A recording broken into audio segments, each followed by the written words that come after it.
I'm Kari Ebert, and I am the Emerging Fellow in Poetry. I have 3 poems that I'd like to read for you today. The first was published in the Mojave River Review. Here I am with wings tucked inside my body. You crush the bloom to inhale its scent, only to scrape it up, save its velvet shreds staining the cement. Keep them in your pocket for later. Early in the morning, I hide my want from cold.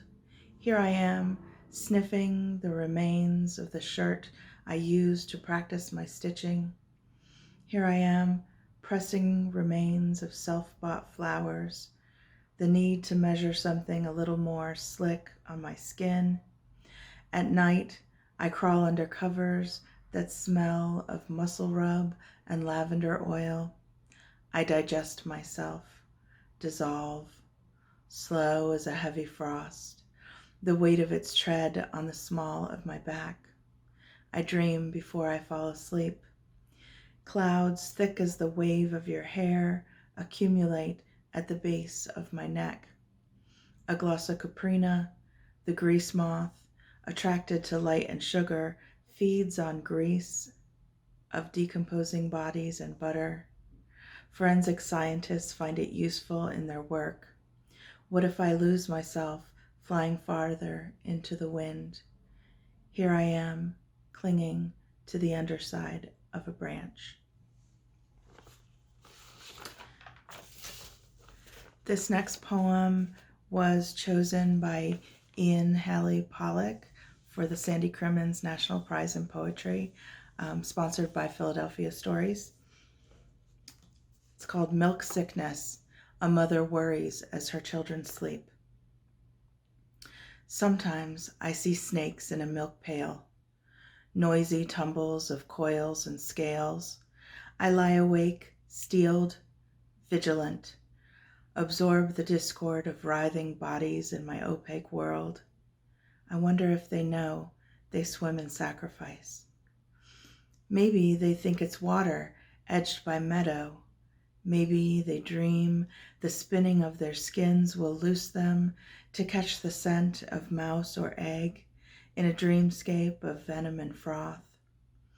Or is it panic, black, thick, rich like cream, panic that weighs them down, roiling blind only to find they're trapped and soused in humors? Maybe the milk's a mirror, a mother of pearl shine that splashes the black snake hole in my eye. If I stare at the waves, the sloshes of nacre, maybe my tongue will smell a way out, lift me with a swell as the vipers sink like weighted calcite beneath the tide, black pearls lost at sea. Maybe then stillness will claim me, a silence only I can taste, like stolen butter. This last poem hasn't been published yet. It was inspired every night at midnight when I got off work. I would drive by the museum and see the sculpture called Aloft outside, and I saw different images in it at night.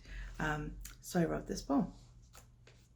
It's called A Docent Interprets Aloft by Erica Zoe Lousteau. Look how the tree sculpture outside the museum transforms itself into an old woman at dusk, straining against the wind. Strings of black birds between tree and building become hair reflecting night, like inky strands of DNA flying wild. Her chin juts out, forehead cuts the blast, dividing destruction into streams. No strength like the strength of a crone hefting her will.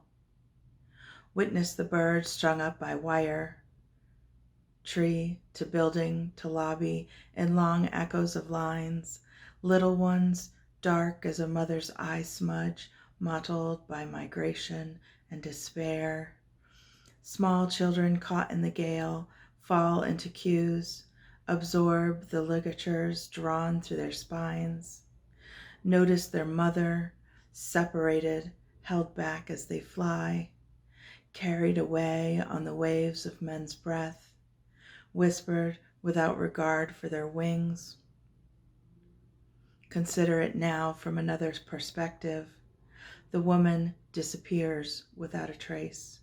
In her place, a shadow hand raised from depths, tense like a sorcerer mid-spell. The birds unbecome children, unbecome hair, unbecome. In their absence, dark streams spew from fingertips, bent on vanishing all trace of memory from the air.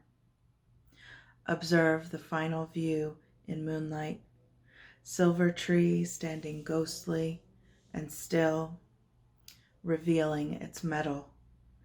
Listen to the hollowed out center as the wind enters its throat. Thank you.